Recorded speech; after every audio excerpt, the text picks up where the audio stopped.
Good morning. It's Ayya Vimala. If you were here, today's Tuesday, the 20th of October, and I guess it's a special day here in Illinois because as of today, Governor Pritzker is starting again giving his daily updates on the COVID-19 situation. And while I really appreciated and had a great deal of admiration for him when he was doing this all through the earlier months of the pandemic, and then stopped when things started to level off, every day I would listen to him, as well as Governor Cuomo in New York, and it was with a lot of sadness when I heard that he's starting up again doing that daily. So, and it's it's a little bit of an overcast day here. So it's good news to be able to get more specific updates with numbers and what's actually going on in the state. But it does signify a stretch that we don't welcome. So Welcoming the Unwelcome is the book that we're reading in our book group, which is next Monday night. So I won't even try to guess. So next Monday night, you might want to come to the book group. There's no charge, but you might want to come to the book group to get into welcoming the unwelcome. That's exactly how it feels right now. So we have to embrace where we are. This is basically what scientists have been telling us. It doesn't affect my daily life very much because I'm going out even less, just not because I've been having any fear about going outside, but I'm going even to the grocery store less because I seem to have plenty without doing that. And the monks from Blue Lotus brought me a couple of bags of food and some beautiful squashes and things on Sunday. So I'm working my way and sharing some of that and working my way through the rest. So there's it doesn't affect me on a personal level, except I'll be even more aware, but it affects all of us in the sense that we're already in this, what do they call it, the COVID fatigue, and it makes us have to become now more alert, more aware, more mindful. So is that a bad thing? To become more mindful? I don't think so, but we would rather do it without this, with this pressure on us, right? Kind of like procrastinating doing homework until the day before a test. And I've been guilty of that many times in my life, so it's not the way I want to approach this period of my life. Anyway, I know you all have your opinions and your strategies and you have your difficulties, and what we're doing with the schools, I don't even know, are the kids online or are they hybrid programs? Are they in the middle of one thing and thinking that they're going to have to go back to something else? So I really have a lot of compassion for parents. So we move on, right? And we make the best of a bad situation in the most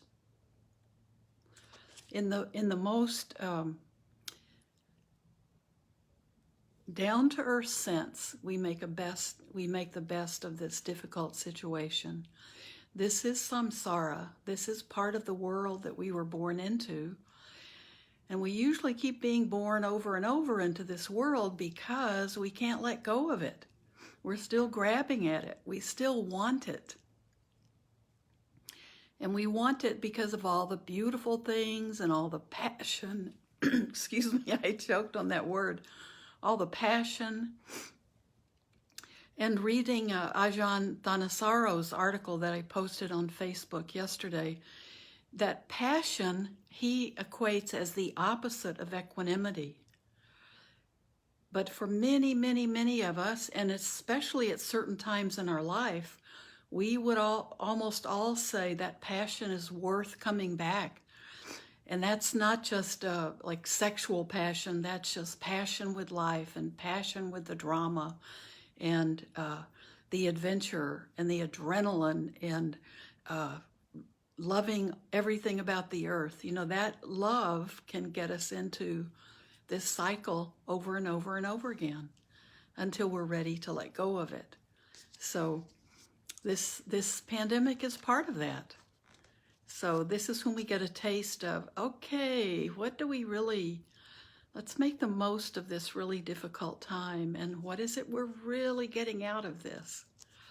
I think if we're really open to learning from it, it's helping us learn to be more mindful. It's letting us, and I think in the meditation I want to read from Pema Chodron, I think it can also give us an opportunity to learn more about ourselves and really know ourselves. Some of it's going to be really good, and some of it's going to be maybe not so good. But if we don't feel, if we open our hearts to ourselves, we can work on those things that we want to improve, or that we feel we need more, just more insight on, more time with ourselves to really examine a little bit more deeply, or investigate.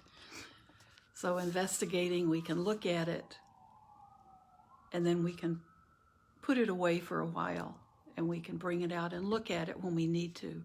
We don't have to become depressed or caught up in more distracting, negative, difficult emotions because we're looking at ourselves. Don't look at yourself so much that you begin to think the worst, because we have to find that investigation of ourselves is something we can do, and then we can allow ourselves to come back and go on with our day, trying to be more mindful. But then we'll come back to looking at ourselves and thinking about who we really are, and make it a process. Don't make it some kind of torture, self-torture. So I think today, let's start, well, I've already talked, but let's do the meditation. And this is in the book, Welcoming the Unwelcome, which I'll show you again in reverse, of course. So it's Welcoming the Unwelcome. It's in Kindle. I did find one source on Pinterest where you can download books for free. But when I started to do that to see how it would work out, I wasn't comfortable with my own feeling of safety in the site, and it was asking for, it wanted my credit card information to download, to do a free download. So I stopped at that point. I was trying to find something that people could download for free. And that site on Pinterest, I don't know if I'd recommend it because of the information it asks. If any of you have sources that might allow free downloads and you feel they're safe, let me know, okay? So remember, Pema Chodron is in the Tibetan tradition, and so some of the words are actually in Sanskrit. So they're a little different, but they're pretty much, they're similar words that we'll recognize. And this is, in the end of the book, she has Tonglen meditation and basic sitting meditation. But I think I want to read this description. So as I'm reading it, just be, if you can, some of you I know are working, so you can listen and just If you can sit and close your eyes and sit in meditation, that's great, but you can listen mindfully even if you're working. It's basic sitting meditation, and in the book it's on page 151 through 3. Be in that comfortable position. Go ahead and close your eyes if you like. The technique of sitting meditation, called shamatha vipassana, or tranquility and insight, we would call samatha vipassana, is like a golden key that helps us to know ourselves. And in samatha vipassana meditation, we sit upright with legs crossed and eyes open, hands resting on our thighs. Then we simply become aware of our breath as it goes out. So the focus is on the out breath, and typically I'm teaching the in-breath and the out-breath is where our focus is. But she's saying, then we simply become aware of our breath as it goes out. It requires precision to be right there with that breath. On the other hand, it's extremely relaxed and extremely soft, saying, be right there with the breath as it goes out, is the same thing as saying, be fully present. Be right here with whatever is going on. Being aware of the breath as it goes out, we may also be aware of other things going on. Sounds on the street, the light on the walls. These things may capture our attention slightly, but they don't need to draw us off. We can continue to sit right here, aware of the breath going out. But being with the breath is only part of the technique. These thoughts that run through our minds continually are the other part. We sit here talking to ourselves. The instruction is that when you realize you've been thinking, you label it thinking. When your mind wanders off, you say to yourself, thinking. Whether your thoughts are violent or passionate or full of ignorance and denial, whether your thoughts are worried or fearful, whether your thoughts are spiritual thoughts, pleasing thoughts of how you're doing, comforting thoughts, uplifting thoughts, whatever they are, without judgment or harshness, label it all thinking. And do that with honesty and gentleness. The touch on the breath is light. Only about 25% of the awareness is on the breath. You're not grasping or fixating on it. You're opening, letting the breath mix with the space of the room. Letting your breath just go out into space. Then there's something like a pause, a gap until the next breath goes out again. While you're breathing in, there could be some sense of just opening and waiting. It is like pushing the doorbell and waiting for someone to answer. Then you push the doorbell again and wait for someone to answer. Then probably your mind wanders off and you realize you're thinking again. At this point, use the labeling technique. It's important to be faithful to the technique. If you find that your labeling has a harsh negative tone to it, as if you were saying, damn it, that you're giving yourself a hard time, say thinking again and lighten up. It's not like trying to down the thoughts as if they were clay pigeons. Instead, be gentle.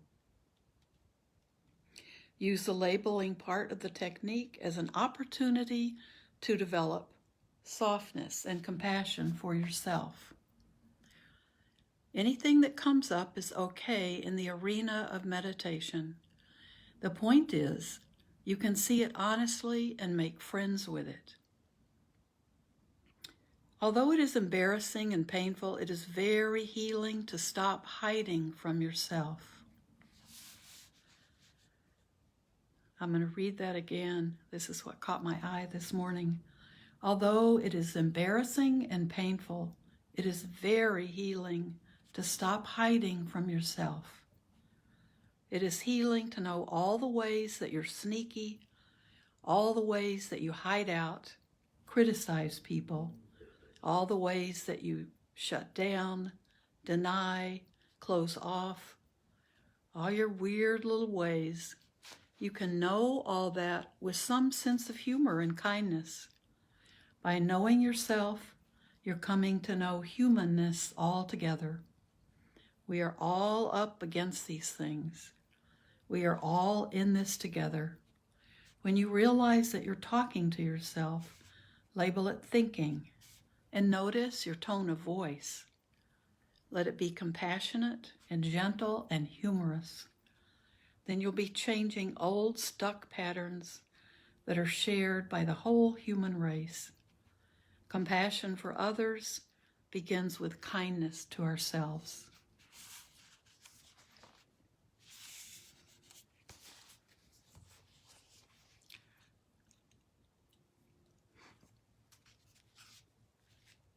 So now while we're still sitting, I want to read the end of our metta.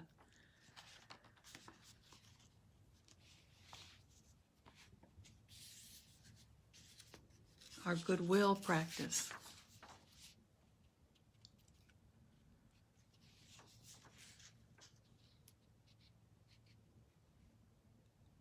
Picture yourself in your mind's eye as you are now. Make peace with this view of yourself. Through forgiveness, compassion, gentleness. May this being be well. Suffuse this picture with gentle, warm light from the heart. Then let it go. Next, picture your parents. Let them into your mind. Make peace with their image. May you be well.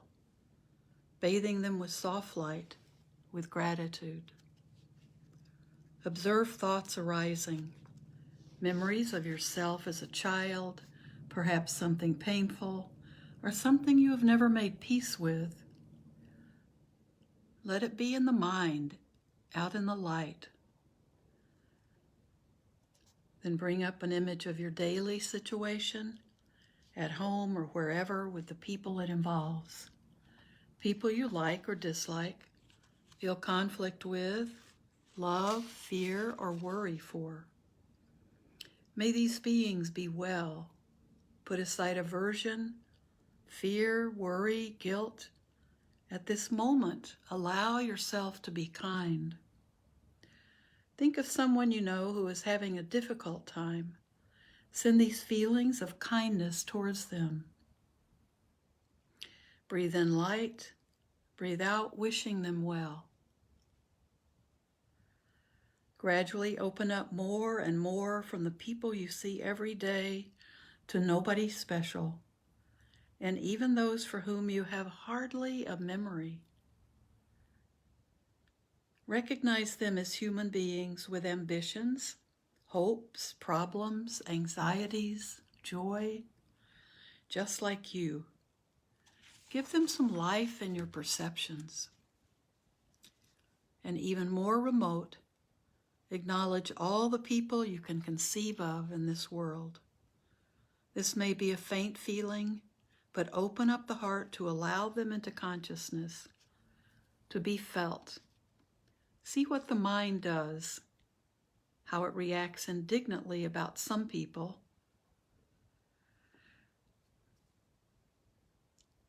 Let go of that indignation for this moment. Allow a sense of peace to envelop all beings, the liked, the disliked, familiar and unfamiliar. And then imagine the planet Earth as seen from space. Extend this sense of peace to the planet we live on, embracing it with your heart, surrounding it with light. Turning your attention to that sense of peace and light, allow it to expand outwards without limit, letting the sense of me and the world dissolve.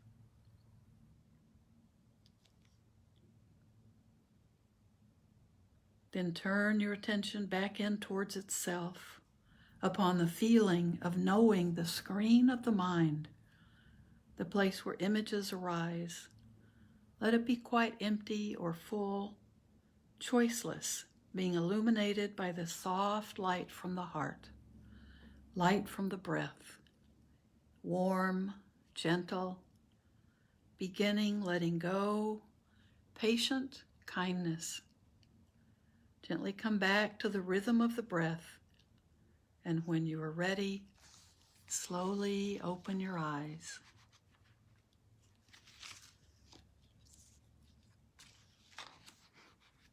I think the two together worked out pretty well, didn't it? We got our metta in there. So have a beautiful day today. Remember that there are some things that might, if you're having a lot of anxiety or you've been having it or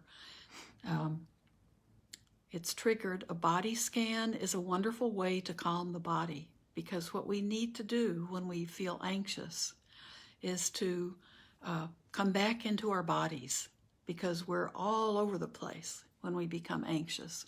We're projecting a lot out, our fears of the future.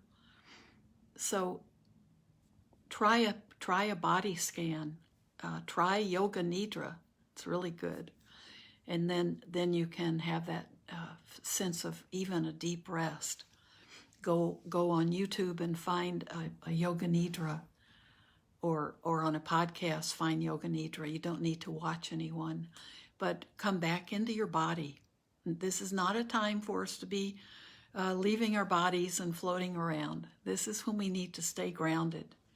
And that's why when we meditate, some part of us needs to be touching the ground, whether it's our bottom and the bottoms of our upper legs if we're on the floor on a cushion, or kneeling on a bench, or if we're sitting in a chair. It's good to have part of us touching the earth. The earth can be a floor or concrete, but it needs to be grounded. And we need that literally these days, right? So be grounded in all ways. Be mindful and work on being mindful. And don't be afraid to look at yourself. There wouldn't be a better time for us to be doing that. So that's the gift we have. So wonderful to have you all in my practice, and I see some wonderful friends, your names popping up. That's great. I hope it's of some value to you. It certainly is to me. All right. I'll see you Thursday. Bye.